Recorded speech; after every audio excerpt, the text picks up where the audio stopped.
enamik meist kasutavad elektrit iga päev ja ilmselge on, et kui sa elektrit kasutad, siis elektri tootmiseks kulub ka raha ja elektri laiali jaotamiseks kulub raha ja siis selleks on, et inimesed teaks, kui palju nad peavad maksma oma elektri eest või et siis need firmad, kes siis elektriteenust pakuvad, teaksid, kui palju raha inimeste käest küsida, on olemas sellised asjad nagu elektrienergia arvestid, mis siis nagu mõõdavad, kui suures koguses inimesed elektrienergiat tarbivad.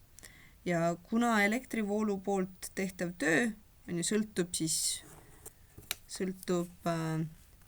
pingest, sõltub siis voolu tugevusest ja sõltub ajast, see võrdub töö, siis need ongi need asjad, mida elektriarvesti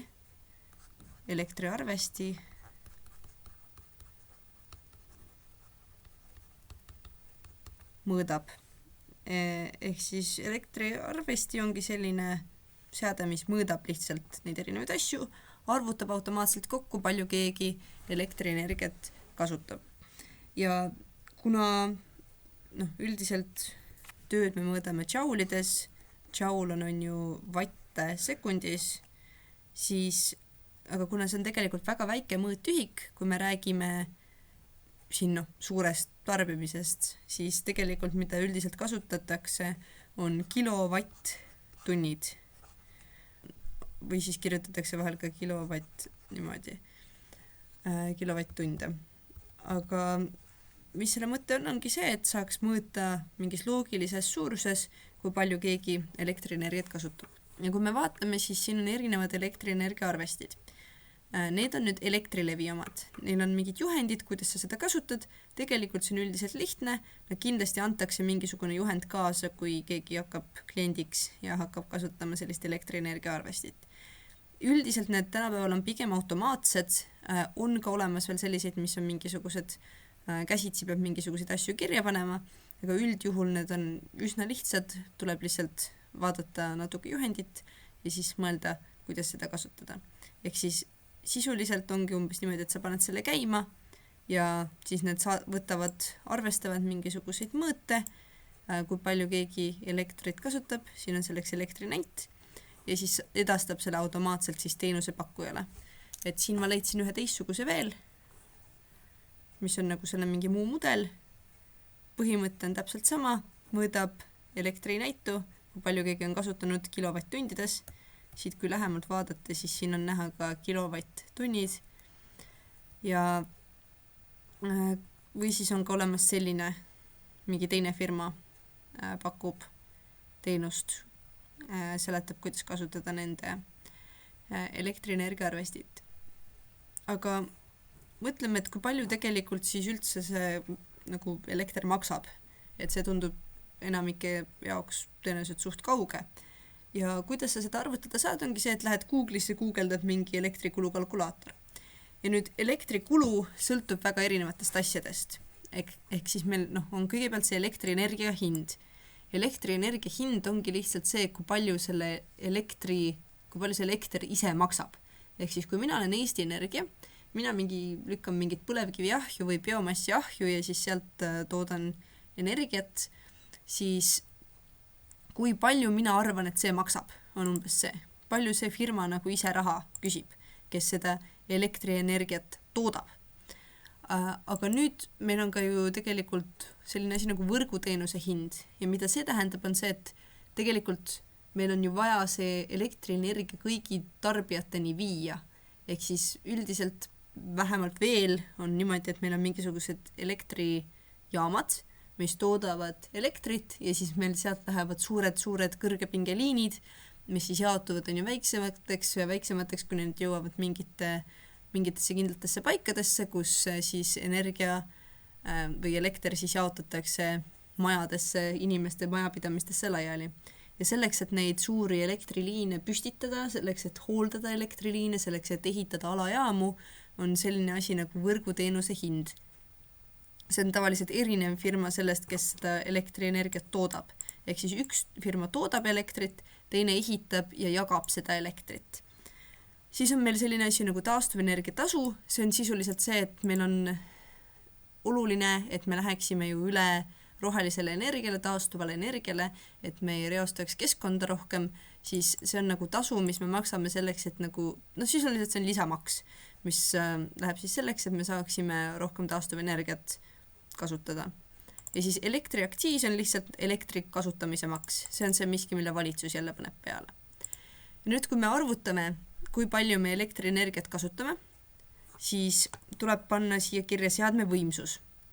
Kui me mõtleme, mis see seadme võimsus on, siis tuleb vaadata seadme pealt tavaliselt. Kui seadme peal ei ole, siis saab guugeldada, mis see seadme võimsus võiks olla. Kui seda ka ei suuda teha, siis väga kurb. Aga näiteks ma leidsin siis praegu Euronixist mingisuguse triikraua, millel on kirjas siin võimsus 2500 vatti. Ehk siis paneme siia kirja 2500. Ja nüüd, mitu tundi sa seda päevas kasutad? Ütleme, et meil on vaja triikide pesu, ütleme, et me teeme seda pool tundi. Ehk siis me teeme 0,5 tundi seda. Nii, ja siis siin arvutad ja siis ta ütleb sulle, et see maksab kokku ühes päevas 14 senti. Ja kui me vaatame, siis tegelikult suurem osa sellest maksumusest ei ole mitte see elektrienergia hind ise, vaid rohkem on see võrguteenuse hind, ehk siis see jaotusvõrk. Ja siin on ka elektriaktsiis rakendub tõenäoliselt alles mingist summast, et ütleme, et kui me kasutame seda 4 tundi päevas, siis tekib mingi elektriaktsiisi number ka siia. Või ütleme, et me kasutame seda 12 tundi päevas. Et see suureneb. Üldiselt on hea vaadata, mõelda natuke nende asjade peale. Näiteks üks lamp on tavaliselt mingi 100 vatti. Ütleme, et sul põleb terve päev läbi. Või ütleme mingi talvel, ütleme 14 tundi põleb lamp toas. Ütleme, et sa lihtsalt unustad selle tööle. Siis üks päev ta maksab küll 15 senti, aga kui sa võtad selle aasta peale, siis see maksab tegelikult peaaegu 56 eurot. Lihtsalt, et seda ühte lampi põletada. Ehk siis on kasulik neid asju, mida sa parasjagu ei kasuta, välja lülitada.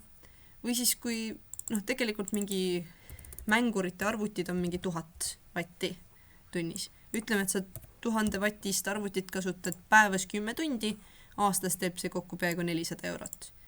Ehk siis need on need asjad, mis sa saad mõelda, et kas sa saad välja lülitada või mitte, et kui sul on mingisugused esemed, mida sa jätad sisse, siis see tegelikult maksab kogu aeg. Ja loomulikult on ju see elektri hind muutub vastavalt hetkele. Ehk siis, kui meil praegu on elektrienergia hind selline, siis mingil hetkel see võib olla kallim, ütleme, et see on 5. Siis kõik läheb automaatselt kallimaks. Ja siis sa saad vaadata ka, kui palju elektrienergia nagu maksab.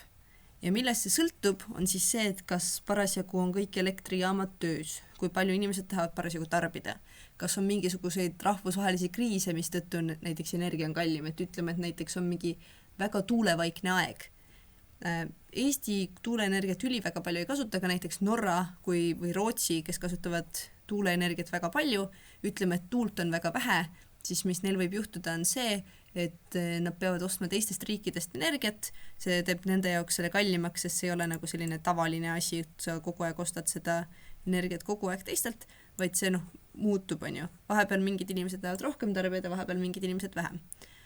Või siis, kui just on väga-väga suur tuul, siis riikides nagu Norra või Rootsi on just elekter väga odav, tegelikult Soome ka mingil määral. Või kui Eesti ehitaks rohkem tuuleparke, siis oleks Eestis ka selle võrra odavam. Aga kui näiteks juhtub, et mingi suur elektrijaam läheb katki Eestis või Soomes või kus iganes, siis see üldiselt viib selleni, et elektri hind terves selles piirkonnas natuke tõuseb, sellepärast et tootmist on vähem, nõudlust on rohkem, inimesed tahavad ikka sama palju energiat tarbida, mis viib lihtsalt selleni, et hind tõuseb, et see on basic majandus. Ja siit saab vaadata, kui palju energia hind on muutunud. Ja siis on selline asi nagu universaalteenus olemas, mis üldiselt on see, et riik või mingi muu ettevõte ütleb, et me pakume kogu aeg ühe hinnaga elektrit. Tavaliselt see on kallim kui see nii-öelda börsihind. Börsihind on see, mis muutub kogu aeg, aga ta on kogu aeg sama. Ehk siis ei juhtu seda, et mingi, Venemaa otsustab Ukrainat rünnata ja gaasi Euroopasse mitte müüa, paljud Euroopa riigid kasutavad väga palju gaasi, et energiat toota, siis järsku nad saavad aru, et taevake, me ei saa nüüd seda elektrit nii palju toota ja siis järsku börsihind läheb lakke. Vahepeal oli ju olukorrad, kus ühe teetassi jagu vee keetmine maksis euro. See ei ole nagu väga tavaline, vahel sellised asjad juhtuvad, universaalteenus, kuigi ta on kogu aeg kallim kui börsihind või väga sageli kallim kui börsihind, on siiski nagu kriisikindlam, et ei juhtu sellist šokki, et sul on järsku väga-väga kallis mingisugune seisund. Ehk siis jah, see on see, mida on vaja teada elektri hinnast.